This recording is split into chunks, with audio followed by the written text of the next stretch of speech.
আসসালামু আলাইকুম ওয়া রাহমাতুল্লাহি ওয়া বারাকাতুহু। সুপ্রিয় দেশবাসী, বাংলাদেশ ব্যাংক নতুন নোট প্রকাশ করেছে। ১লা জুন থেকে বাজারে আসছে ২০, ৫০ এবং ১০০ টাকার মূল্যমানের ৩টি নতুন নকশার নোট। আমরা লক্ষ্য করেছি ২০ টাকার নোটের মধ্যে এক পাশে দেওয়া হয়েছে কান্তজিউ মন্দিরের দৃশ্য, আরেক পাশে দেওয়া হয়েছে বৌদ্ধ বিহার।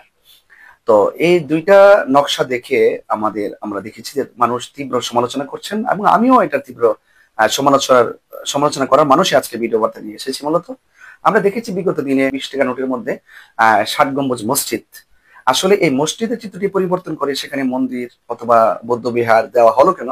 সার্বজনীন দৃষ্টিকোণ থেকে আমি মনে করি সেখানে দেশের মানচিত্র আছে, জাতীয় ফল কাঁঠাল আছে, শহীদ মিনার আছে, সংসদ ভবন আছে, স্মৃতিসৌধ আছে, দেশের পতাকা আছে। আপনি এগুলো যদি অ্যাড করে দিতেন তাহলে আমার মনে হচ্ছে এই বিতর্কের জন্ম হতো না। একটি সংস্কার হচ্ছে, এই সংস্কারটা হওয়ার আগে যদি মানুষের মাঝে একটা সমালোচনার ঝড় তোলে, আমার মনে হয় সেই বুদ্ধিজীবীরা যারা এখানে টাকা ছাপানোর কাজ, সংস্কারের কাজ করছেন, তাদেরকে আমার মনে হয় তাদের ব্যক্তিত্বের সংস্কার আগে প্রয়োজন। একটা মসজিদ, একটা চিত্র মসজিদ ছিল, সেই মসজিদটা 92% মুসলমানদের দেশে যখন একটি একটি দৃশ্য একটা টাকা থেকে মসজিদকে পরিবর্তন করে যখন সেখানে আপনি মন্দির দিবেন, তো স্বাভাবিক একটা মানুষের ধর্মীয় অনুভূতির জায়গা কিন্তু একটু আঘাত করে।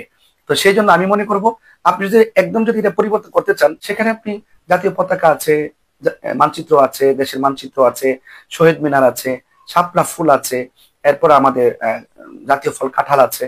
আপনি এগুলো কিন্তু দিতে পারেন, দিলে কিন্তু আজকে এই সমালোচনার ঝড় বয়ে উঠতো না। আমার মনে হয় যত দিন যাবে তত কিন্তু মানুষই সেটা নিয়ে কিন্তু আসলে তীব্র নিন্দার চোখে কিন্তু সংস্কার কমিশনকে দেখবে। যারা এই অর্থের কাজ, যারা এই নতুন নোট প্রকাশ করেছেন, আমার মনে হয় তাদেরকে আরো চিন্তাশীল হওয়ার দরকার ছিল।